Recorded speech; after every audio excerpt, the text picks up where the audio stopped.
Governance, definitely the topic you most have been looking forward to, right? So closely for the beer.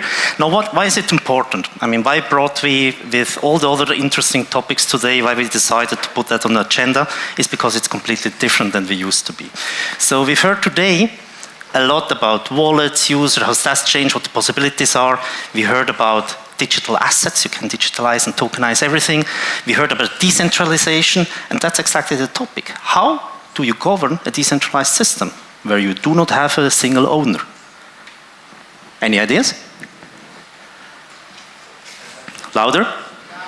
DAO. DAO is an acronym for Decentralized Autonomous Organizations, which have been floating around since more or less 10 years, since more or less blockchain started. And the DAO is nothing else than a community of people driving decisions and shaping a network. Now, I personally don't like very much the topic of DAO, because if you look at most of the DAOs out there, they're not really decentralized. So you have people in those DAOs who have a lot of voting power because they have a high stake. Stake in blockchain, as with companies means, as with shares of a company means, the more stake you have somewhere, the more money you put on the table, the more you have to say. And also in certain topics, when it comes to being democratic, there are a lot of users who cannot actually vote on certain things because it's too complex. So I don't know how many of you can read smart contracts, but if you would put up, for instance, a topic to vote about smart contracts, not many of you could actually decide if yes or no. So those are more expert groups which then decide. So also some kind of centralized knowledge. When we decided, or we started to design actually how are we going to do the governance on Camino, we came up with a very, very Swiss way of doing that. Let me quickly elaborate on what usually can be done. So I mentioned already on the left-hand side, we have the $1, one vote model. So meaning the more money I put on the table, the more I can decide what's happening. On the right-hand side, we have the one person, one vote model, very Swiss democratic model. And that's actually the one we have included in our governance scheme. So we decided actually that each company that decides to be part of the Camino network will have one validator running, and the validator represents one vote. So this will lead to a situation, you have heard the keyword as well several times this afternoon, about democratization. There are big players, smaller players, long tail, and also big central players like Booking.com, Expedia, the GDSs to say. So they have a lot of power compared to smaller ones. But with these systems, every company has the same, because every company, independent how big they are, will have only one vote. So our vision is actually that we are building up a global community of validators, which not only run the validator node, but they own and develop Camino further. So Camino validators form actually our global travel community. What does a validator usually do? So usually validators secure the network, they confirm transactions, they provide shared decentralized infrastructure, which is also interesting in case of cost sharing, and they govern and shape the network. Plus, they also earn rewards. You may have heard with Bitcoin, there's this catchword about miners. So there were companies building up mining infrastructure to mine a lot of Bitcoins, and in that process to earn a lot of rewards, to earn money.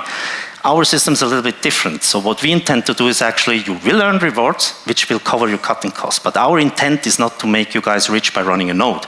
We want you to participate in the network, to shape the network, and to have also proper opinion about that one. So what we currently are building up is a worldwide network of validators. We have currently 15 validators up and running in the testnet. By the time we go live with the mainnet, our aim is to have roughly 50. And over the next few years, we will have roughly 500 validators running and securing the network. That should be enough, because as was mentioned several times today, we know who the validators are.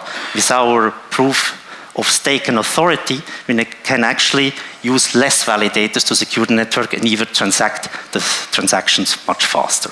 What's also very important is actually each validator who wants to participate on this network of Camino needs to have some ties to the touristic industry. So we are not taking everybody in, or the validators will not be taking everybody in, because we want them actually to commit to the common cause, which is developing the future platform of the travel industry.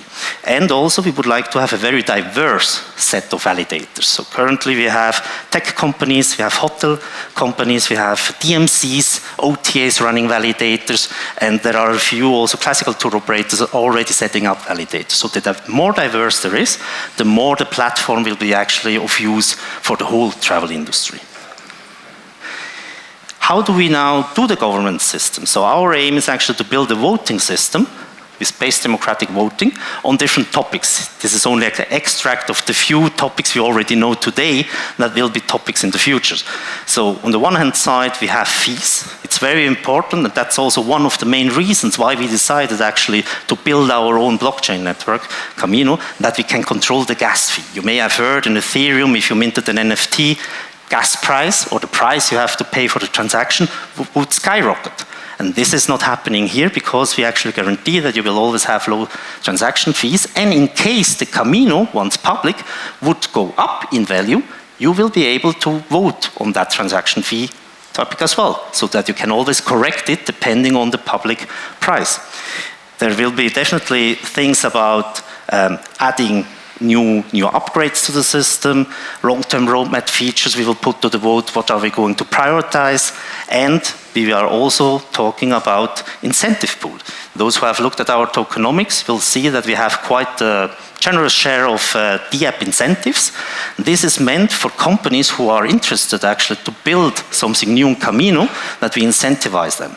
And we, as the validators, will vote on new projects which are interesting for the Camino network and assign funds to those.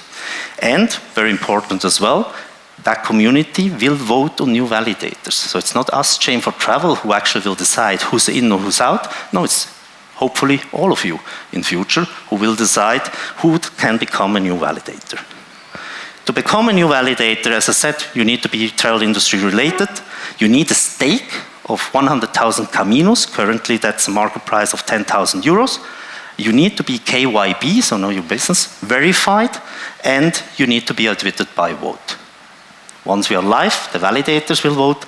Now, if you want to join a validator, you can skip the KYB part, actually. The benefits actually are, you are definitely in the driver's seat.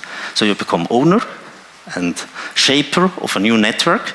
You can earn rewards on transaction fees and them, but more important, you can start now learning, testing, and developing apps. And maybe that's my closing remark, because before I hand over to Tommy, sorry for the fast run through, but I've asked to be quite quick. So we humans, we tend to live on a linear line, right? Humans evolve linear, technology does not. We humans cannot imagine exponentiality. And that's exactly what happens. And the key question I often get asked, Pablo, is it now the right time to join? Or, as we heard, maybe it's the beginning of the internet, maybe I still have time in a few years. No, it's now, and I will tell you why. Because whenever you start something new, there are a lot of new things coming, and we humans tend to resist that. So there's legacy, we have other projects and stuff like that. And in the middle lies a lot of opportunities and threat. And it's our jobs as executive always to balance and to make decisions about those opportunities and threat. But let me give you two examples why actually we should now start investing. And on the one hand side, blockchain is a very relatively new discipline. It's only 10 years old, more or less, and there are not so many developers out there. So building up an IT team is quite crucial on the one hand side, and knowledge, or you can refer to one of our partners in the network. On the other hand, it's not so many around them. And the more companies, and we heard today from many of the speakers that there are many industries now adopting blockchain. So it's getting scarce, and more expensive as well. And there are some research papers out there that actually predict that by the end of 2030, there will be 40 million digital talents missing in Europe. And that's maybe the second bad news I have for you, and I'm sorry to break that. We in Europe always think that we are ahead of the curve in many topics. When it comes to technology, we are definitely not. Asia, LATAM, Africa, India are ahead of us when it comes to this adoption of new technology. So that's why I invite you, all of you, to get acquainted with blockchain technology, reach out to us, become a validator, and if you need help, we are here to help you. And before I hand over to Thomas Stierlimann, I leave you with this quote from Erica Brown, who is a leadership professor, and ask yourself, is your internal innovation rate at the same level what's happening outside, or are we lacking behind? In my opinion, the travel industry, especially here in Europe, is lacking behind. But that's a question you need to define for yourself, and I'm looking very much forward later on to discuss it with you over a beer or two. Thank you very much.